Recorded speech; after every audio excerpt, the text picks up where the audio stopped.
నమస్తే welcome to our channel నేను సిరి రీసెంట్గా గుంటూరు కారం ప్రొడ్యూసర్ ఎవరైతే ఉన్నారో నాగవంశీ గారు ఒక ప్రెస్ మీట్ పెట్టడం జరిగింది. అక్కడ అయితే ఏంటంటే 1AM షో వల్లే కొంచెం నెగిటివ్ టాక్ వచ్చింది. అంటే ఫ్యామిలీ ఆడియన్స్కి అది రీచ్ అవ్వలేకపోయింది. దానివల్లే అంటే కొంచెం నెగిటివ్ టాక్ స్ప్రెడ్ అయింది. కానీ మొత్తానికి అయితే 90% బయర్స్ అయితే ఏమంటారు వాళ్ళకైతే మంచి ప్రాఫిట్ వచ్చిందని చెప్తున్నారు. సో దీని మీద చర్చించడానికి మనతో పాటు ఉన్నారు ప్రముఖ సినీ క్రిటిక్ యజ్ఞమూర్తి గారు ఉన్నారు. నమస్కారం సార్. నమస్తే సార్. చూస్తున్నట్టయితే నాగవంశీ గుంటూరు కారం ప్రొడ్యూసర్ ఏంటంటే తను పెట్టిన ప్రెస్ మీట్లో 1AM షో వల్లనే గుంటూరు కారంకి నెగిటివ్ టాక్ వచ్చింది అని చెప్పేసి తన నోట్తోనే చెప్పేశాడు. సో అసలు ఏంటి సార్, 1AM అయితే ఒక టాక్ ఉంటుంది, 4AM అయితే ఒక టాక్ ఉంటుంది, మ్యాట్నీకి అయితే ఒక టాక్ ఉంటుందా సార్? అంటే నాకు అర్థం కాలేదు అక్కడ. అవును, ఆయన నిన్న పెట్టినటువంటి ప్రెస్ మీట్లో కొన్ని ఆసక్తికరమైనటువంటి అంశాలు తను చెప్పాడు. అలాగే తన అభిప్రాయాలు కూడా బయటపెట్టాడు. అందులో ప్రధానమైనది ఏంటంటే దాన్ని 12th ఏదైతే రిలీజ్ చేశారో జనవరి 12th early hours 1AM show తోటి స్టార్ట్ చేశారు. అంతకుముందు హనుమాన్ సినిమాని 11th దాన్ని ప్రీమియర్ షోస్ ద్వారా పెయిడ్ ప్రీమియర్స్ ద్వారా అది రిలీజ్ అయిపోయింది. సో దీనికి మాత్రం ఆ రోజు midnight 1 o'clock నుంచి వేశారు. సో తను తన యొక్క అభిప్రాయం ప్రకారం ఏంటంటే ఆ 1AM షోస్కి అందరూ కూడా ఫ్యాన్స్ వస్తారు కదా, వీరాభిమానులు వస్తారు. అర్ధరాత్రుల పూట వేరే ఫ్యామిలీ ఆడియన్స్ అయితే వెళ్ళరు.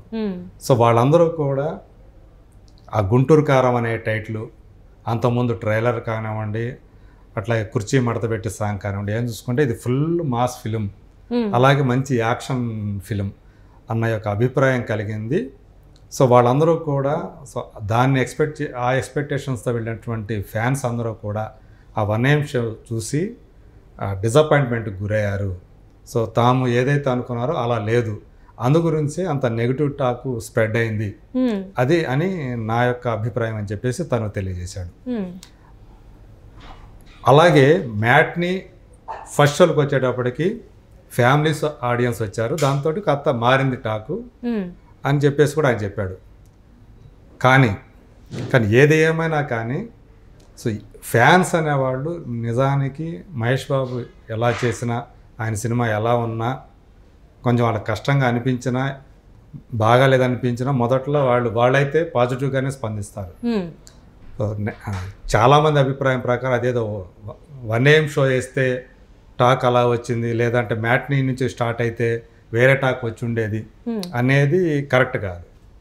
సో ఏదైతే కానీ అతను ఇంకొక విషయం ఏం చెప్పాడంటే, మేము దాన్ని ఫ్యామిలీ మూవీ అని ప్రొజెక్ట్ చేయటంలో మేము సరిగా అంటే దాన్ని తీసుకెళ్ళలేకపోయి, మాకెందుకంటే టైం సరిపోలేదు, ఎక్కువ టైం లేదు, చివరి నిమిషం దాకా మేము పనిచేస్తూనే ఉన్నాం. అందుకని అది ఒక ఫ్యామిలీ తల్లి కొడుకుల కథ, సో వాళ్ళిద్దరి మీద బేస్ అయినటువంటి సినిమా అని చెప్పేసి మేము ఎక్కువగా పబ్లిసిటీ చేయలేకపోయాము, అది సినిమాకి నష్టం చేకూర్చింది అని చెప్తూ, ఇంకొక పక్కన 212 కోట్ల గ్రాస్ వచ్చింది, సో 90% బయర్స్ సేఫ్ అయిపోయారు అనే మాట కూడా చెప్పాడు. సో ఈ రెండు కూడా పరస్పర విరుద్ధమైనటువంటి మాటలు.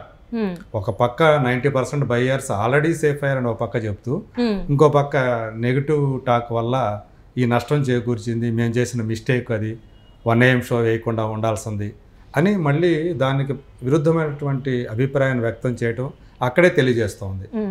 అంటే తను చెప్పిన మాటలలో వాస్తవం లేదంటారా సార్? అంటే బయర్స్ ఎవరైతే ఉన్నారో వాళ్ళు 90% ప్రాఫిట్ పొందారు అనేది అది వాస్తవం కాదంటారా? ఆయన ఒక ఛాలెంజ్ కూడా చేశాడు. అంటే మీరు నిజమేనా ఇది 212 కోట్లు గ్రాస్ కలెక్ట్ చేసింది అనేది నిజమేనా అంటే ఫేక్ అయిన మీద మీరు నిరూపించండి అని చెప్పేసి ఆయన ఎదురుగా సవాల్ విసురుతున్నాడు. సో అది ఎవరు కూడా నిరూపించలేనటువంటి విషయం. ఎంత కలెక్షన్ వచ్చింది, ఎందుకంటే మనకి మల్టీప్లెక్స్ మ్యాక్సిమం ఏవైతే మల్టీప్లెక్స్ ఉంటాయో అవి ట్రాకబుల్, అవి వచ్చేస్తాయి వాటి యొక్క ఫిగర్స్.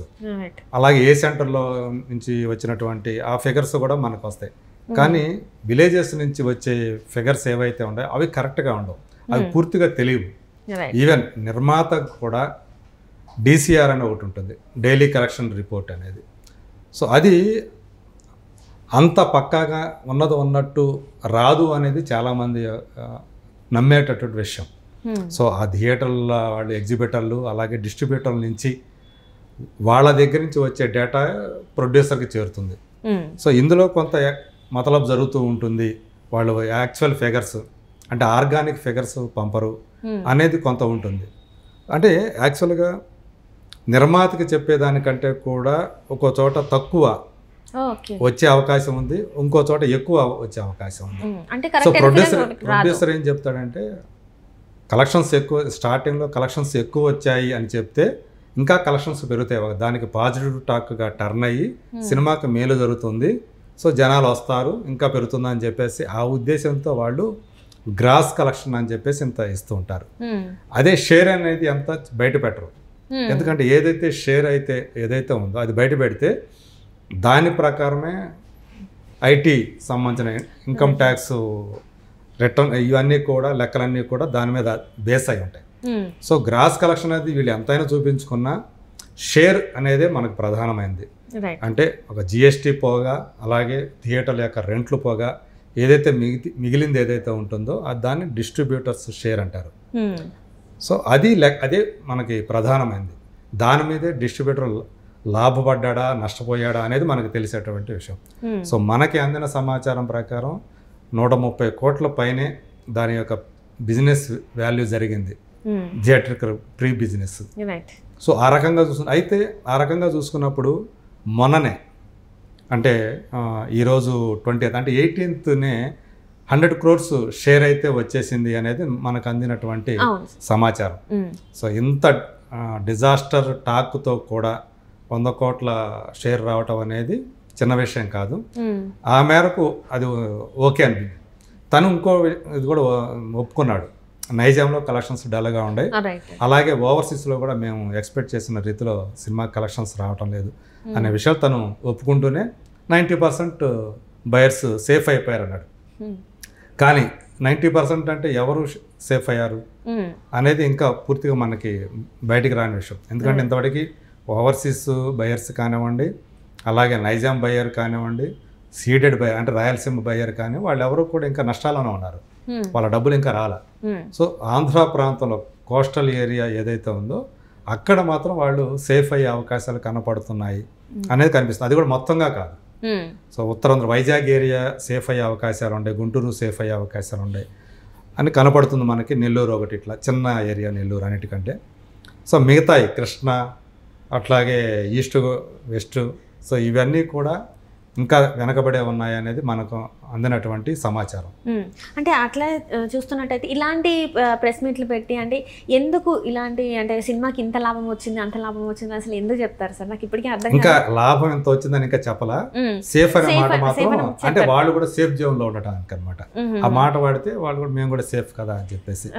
సో నిజానికి అది ఇంకా 200 crores మార్క్ ఇంకా గ్రాస్ పరంగా కూడా చేరలేదు అనేది ఒకవైపు నుంచి ట్రేడ్ అనలిస్టులు అందిస్తున్నటువంటి సమాచారం. సో 18th వరకు చూసుకుంటే ఇంకా 19th మనకి ఇంకా సమాచారం రాలేదు. సో 18th వరకు చూసుకుంటే ఆల్రెడీ 180 crores గ్రాస్ వచ్చింది అనేది ఒక సమాచారం. సో ఆ రకంగా చూసుకున్నా అంత వచ్చినా కూడా పెద్ద విషయం అది. అయితే కొన్ని ఏరియాలు ఎక్కువగా వస్తుంది, కొన్ని ఏరియాలు తక్కువగా వస్తుంది, అంతా కూడా యూనిఫామ్ గా లేదు గుంటూరు కారంకు సంబంధించి. Right sir, right. Thank you so much sir, మీరు మా స్టూడియోకి వచ్చినందుకు ధన్యవాదాలు. Thank you.